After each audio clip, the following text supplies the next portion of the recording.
یہ کون کہہ رہا ہے؟ خود اللہ تبارک تعالیٰ ارشاد فرما رہا ہے، کسی مولانا کی تقریر نہیں، نہ کسی مفسر کی یہ تفسیر، بلکہ خود قرآن مجید کا نازل کرنے والا، اور قرآن مجید ایسی مقدس کتاب، اللہ اکبر، قرآن کی بارگاہ میں ہم نے عرض کیا، اے قرآن آپ کا نام کیا ہے؟ تو قرآن نے کہا بل ہوا قرآن مجید، میرا نام قرآن مجید ہے۔ پھر پوچھا گیا کہ آپ کہاں سے تشریف لائے؟ تو قرآن نے کہا فی لوح محفوظ، میں پہلے لوح محفوظ میں تھا، پھر مجھے وہاں سے بھیجا گیا۔ پھر قرآن سے پوچھا گیا آپ کا بھیجنے والا کون ہے؟ تو قرآن نے کہا تنزیل من رب العالمین، رب العالمین نے مجھے نازل فرمایا ہے۔ پھر پوچھا گیا آپ کس کے گھر آئے ہیں؟ آپ کس سے ملنے کے لیے آئے ہیں؟ تو قرآن نے کہا بما نزل علی محمد، میں محمد پر اتارا گیا ہوں، میں محمد پر میرا نزول ہوا۔ پھر قرآن سے پوچھا اچھا یہ محمد کون ہے جن کا آپ نام لے رہے ہیں؟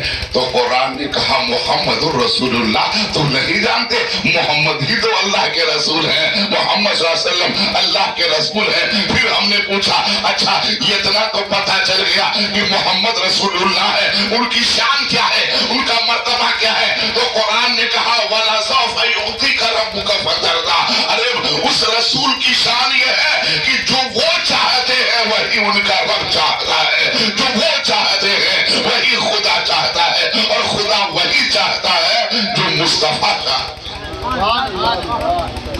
یہ قرآن مجید سبحان اللہ، جو بھی اس کے شایان شان، اور دنیا کی جتنی کتابیں ہیں ان سے پوچھو کہاں سے آئے، کون بھیجنے والا، کیا کوئی عطا پتہ نہیں ہے، مگر قرآن مجید پورے دعوے کے ساتھ قرآن نے کہا اگر کسی کو شک ہے کہ میں کسی کا بنایا ہوا ہوں، میں کسی بشر کا کلام ہوں، تو آئے مجھ سے مقابلہ تو کرے۔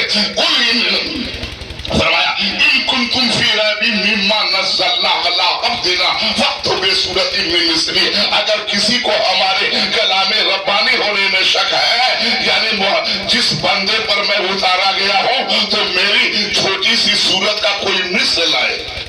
لیکن آج تک کوئی قرآن کا جواب نہ لا سکا، سبحان اللہ، کوئی نہ لا سکا اور نہ کوئی لا سکتا ہے۔ یہ قرآن سبحان اللہ نبی کا معجزہ ہے، اسلام کے دیکھ لیجیے آج بھی کتنے مٹانے والے اور کیا کیا بکنے والے سب بک رہے ہیں، مگر اس کے باوجود قرآن یوں ہی چمک رہا ہے اور انشاءاللہ قیامت تک چمکتا رہے گا۔ یہ کتابوں کا کاغذوں کا محتاج نہیں ہے، یہ پریس کا محتاج نہیں ہے۔ دیکھ لیجیے قرآن کتابی شکل میں نازل نہیں ہوا، اور ایک تو کتابی شکل میں حضرت موسیٰ علیہ السلام کو کوہ طور پہ بلایا گیا، وہاں توریت دیا گیا، زبرجد کی تختیوں پر لکھا ہوا تھا توریت شریف، وہ دیا گیا۔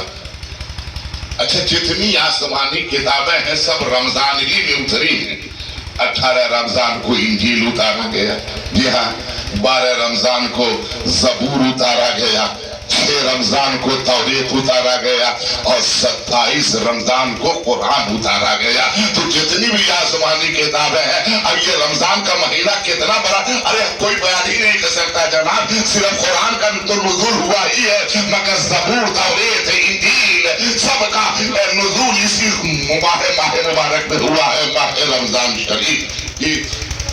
تو زبور، توریت، انجیل یہ سب لکھا ہوا ملا تھا، مگر ہمارے حضور پر جو کتاب نازل ہوئی یہ لکھی ہوئی نہیں کہ جبریل کتاب لا کر دے دیے کہ یہ محمد صلی اللہ علیہ وسلم یہ کتاب ہے، یہ قرآن مجید ہے، بلکہ آہستہ آہستہ بتدریج 23 سال کا عرصہ لگا قرآن پاک کا نزول مکمل ہونے میں۔ کوئی کہہ سکتا ہے کہ مولانا قرآن تو کہہ رہا ہے کہ اِنَّا أَنزَلْنَاهُ فِي لَيْلَةِ الْقَدْرِ، ہم نے قرآن کو شب قدر میں اتارا، تو یہ تو نہیں کہا کہ آدھا قرآن اتارا یا ایک پاؤ قرآن کو اتارا یا اتنے قرآن، بلکہ قرآن تو کہہ رہا ہے کہ ہم نے پورا قرآن شب قدر میں اتار دیا ہے۔ پھر آپ یہ بات کیوں کہتے ہیں کہ 23 سال کا عرصہ لگا تھا نزول قرآن مکمل ہونے میں؟ تو دیکھیے بات یہ ہے کہ رمضان کی 27ویں شب میں لوح محفوظ سے منتقل ہو کر پورا قرآن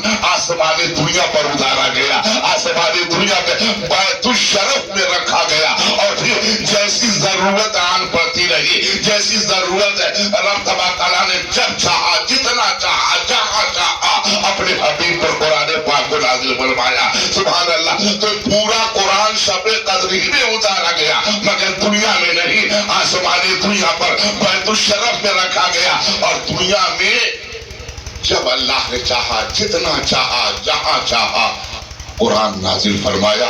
جبرائیل امین حضور